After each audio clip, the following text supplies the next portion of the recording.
Closing costs are only small when they're not coming out of your account. So if you're a first time home buyer and somebody tells you, oh, don't worry, closing costs are just a small amount, I want you to pause and ask one question. Small to who?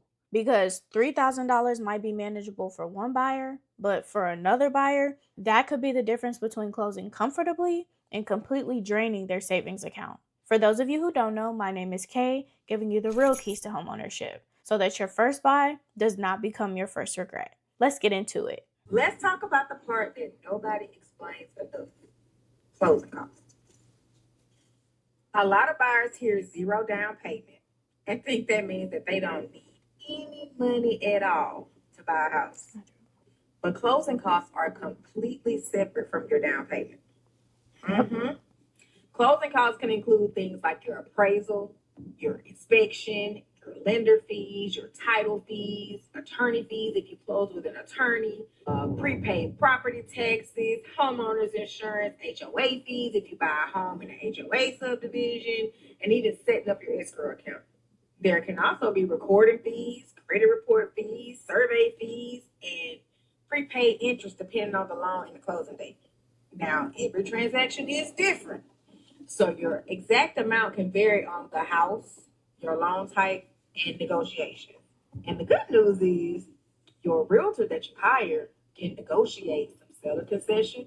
Your lender can give you credits, and those down payment assistance program can also help you with some of those costs.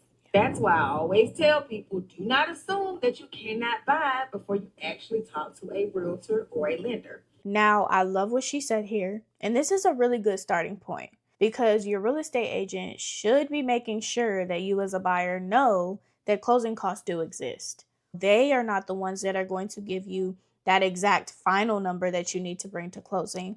That's usually the lender or the title company. But we, as real estate agents, should be preparing you for the fact that the down payment is not the only money that you're going to need. A real estate agent should never let you walk into showings thinking, I only need my down payment. My approval amount means that I'm fully ready. I don't have to do anything else. If I have enough for the down payment, I'm fine. And that closing costs will not matter that much. That's not true at all because there are a lot of costs associated with buying a home. You have your closing costs, your prepaid taxes, your escrow setup, your prepaid insurance, all of the inspections that you have on the home before you close, your appraisal that has to happen before you close, your earnest money and or option money depending on which state you live in, moving expenses, utility setup, and all of the things that come after you've moved into the home, and then the money you're going to need for life after you've closed. Now, what I'm not saying is that your real estate agent needs to be able to quote you the exact number you're going to need down to the penny, but they should help you understand how your closing costs are going to affect your buying strategy, which is important even before you go looking for homes, because that's going to determine how your contract needs to be written and what your real estate agent may need to ask for in order for that deal to work. Now, let's talk about that phrase small amount, because that's dangerous in the world of real estate. Small is relative. $8,000 might be small to someone who's been sitting on $80,000 in savings. But that same $8,000 may be devastating to someone who worked really hard to save a total of $12,000. And that confusion right there is why it is so important for said real estate agent and said buyer to have an honest conversation before they fall in love with the house. Because once you've gone out and you've toured and you found the exact home that you want, whether it's in your price range or not, whether you can afford it or not, you're not trying to hear anything that that real estate agent is saying. All you want to know is, how can I get into this home that I want? Even though 9 times out of 10, that's not the best financial decision for you. And for first time home buyers, conversations like this matter even more to you because you're not coming into the process with unlimited cash. You're trying to be responsible and you're trying to make a wise decision. But that is why it is so important which professional you choose to partner with, because their communication style, how they explain things to you, how well they're communicating with you throughout the process is very important in an intricate process like this. A good agent should ask you more than what are you approved for. They should ask what feels safe and comfortable for you to be paying. If you go to your agent and tell them I have $12,000 saved, they should be able to think through the whole picture with you. They should be asking, how much of a down payment can you handle to be put down? What are your estimated closing costs going to look like? And do you have that saved, or is that something we're going to need to get in concessions? What upfront costs do you need before you close on this home? What will moving cost for you? How much money do you want left after closing? What monthly payment feels comfortable enough for you to pay and still be able to live your life? Do we need to ask for seller help? Do we need to go to a lower price range? Do we need to take a step back, slow down, and talk to a lender first? Because the goal is not to max you out. The goal is to help you buy without regret as much as we can. Your agent should prepare you, but your lender should be able to break down numbers line by line. Let's take a look at this next clip.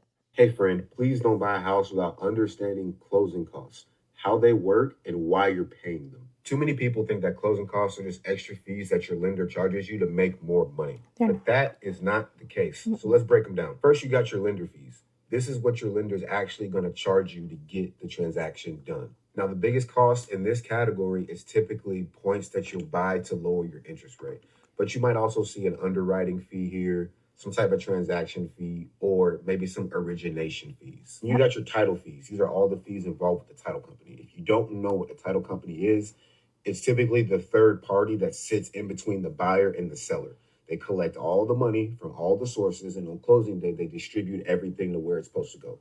This is usually where you sign, and they also hold your keys. They also do what's called a title search and a lien search to make sure that nobody else has a claim on the property that you're about to buy. Technically, these fees are shoppable, but in most purchase transactions, the seller picks the title company. Then you have your taxes.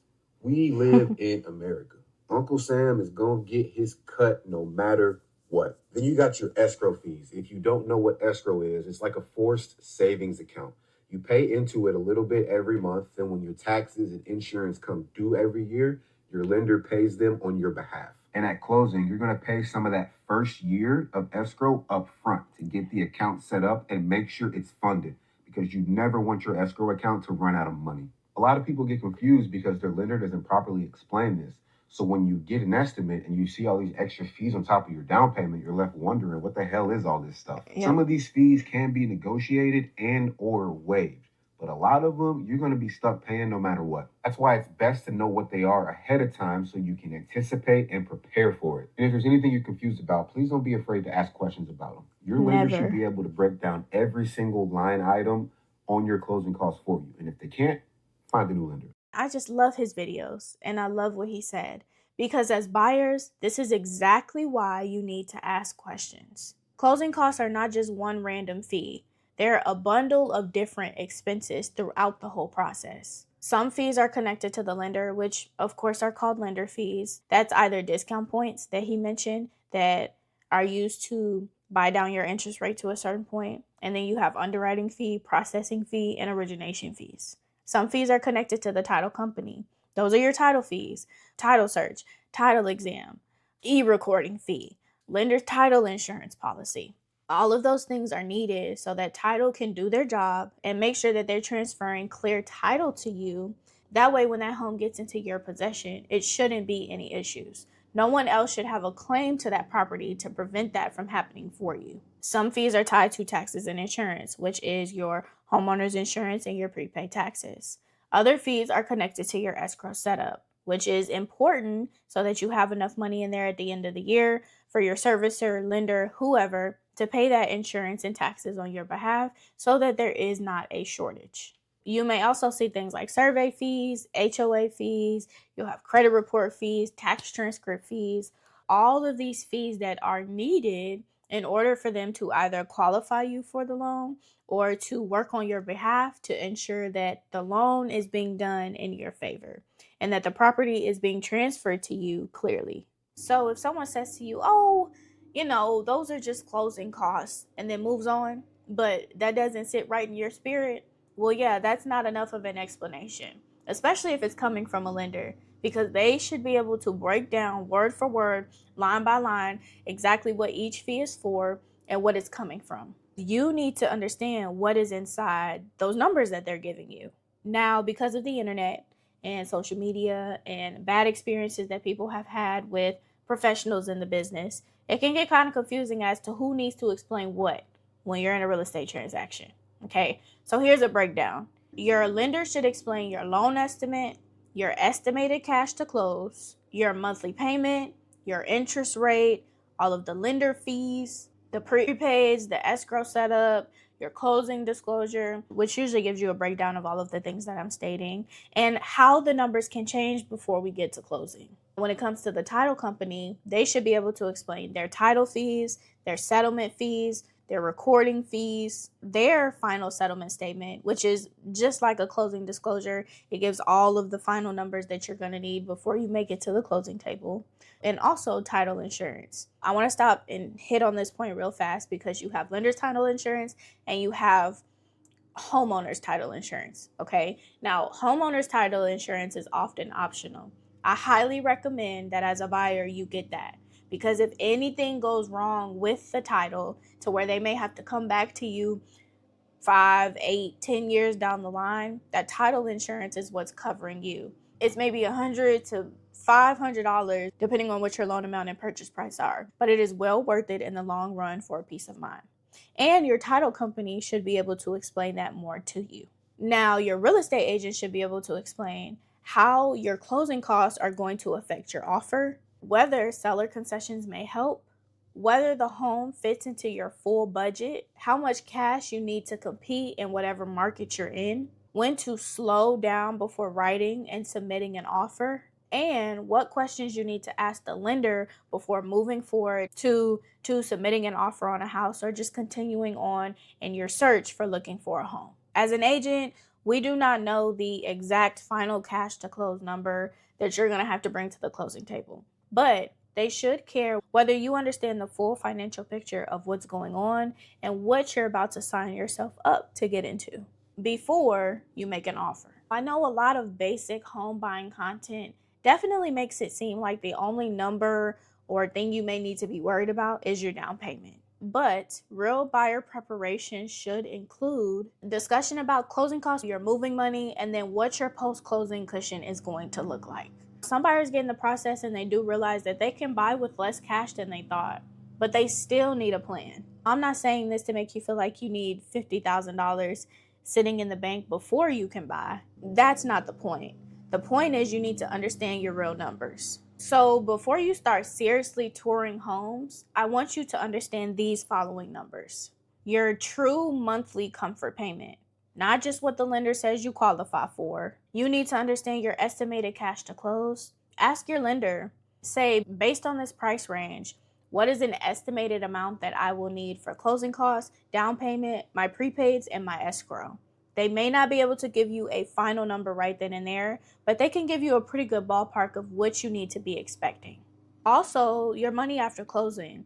Do not only ask, what will I need to close, but ask, what will I have left over after closing? You should be concerned about your upfront costs before closing, your option fee, your earnest money, your inspections, your appraisals, your survey if one is needed. Also, your do not cross number, okay? This is the number that protects you emotionally. If the payment, cash to close, or total out of pocket number goes beyond your do not cross number, then you pause. Also, what's your strategy for covering your closing costs? Am I paying them myself? Am I having my agent ask the sellers if they'll cover them for me? Am I going to get a lender credit? Am I going to go ahead and go with the down payment assistance program? Each option I've mentioned can help, but every one of them has its pros and its cons. Ask how it's going to affect your payment, your offer, and your long-term comfort. Now, if you're someone who's worried about going over budget, here's what you can tell your real estate agent. Something like, hey, I want to be clear before we start touring that my budget is not just based on the purchase price. I need to understand the estimated monthly payment, how much I'll have to bring in closing costs, my estimated or total cash to close, and then how much money that will allow me to have after closing. I just don't want to look at homes that are going to push me past what I'm comfortable with. And let me tell you something. A good real estate agent is going to appreciate and respect you for this because you're not being difficult. You know exactly what you want. You know what you can afford and what you're comfortable with. And that means you're being realistic. You know your boundaries and you're not wasting anybody's time. What's hard is when a buyer doesn't know their numbers, they go look at and tour all of these homes, they fall in love with homes that they can't afford, and then everyone is trying to force a deal that was never comfortable in the beginning. And say they do get that home, then a year, 2 or 3 years later, they're on social media talking about how they regret buying that home. I don't want that to be you. It's better to be someone who knows what they want and what they can afford than someone who doesn't. I also know that we're human. Houses can be beautiful and you can feel like they're perfect for you, but they're not perfect for your budget.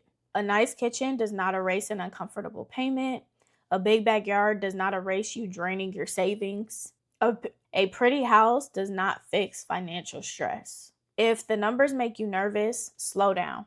That uneasiness that you feel does not always mean walk away, but it does mean that someone needs to explain the numbers a little bit better to you. Beauty does not override budget. You can love the house and still need to respect your bank account. If you're someone who feels embarrassed about asking basic questions throughout this process, let me say this. My dad used to often tell me how silly it was for me to sit in the back of the classroom and act like I knew something that I did not. He'd say, "You're at school to learn. It's implied that you don't know what you're talking about. Stop trying to look smart and actually learn." And let me tell you, that lesson right there has helped me in more aspects of my life than I could vocalize to you.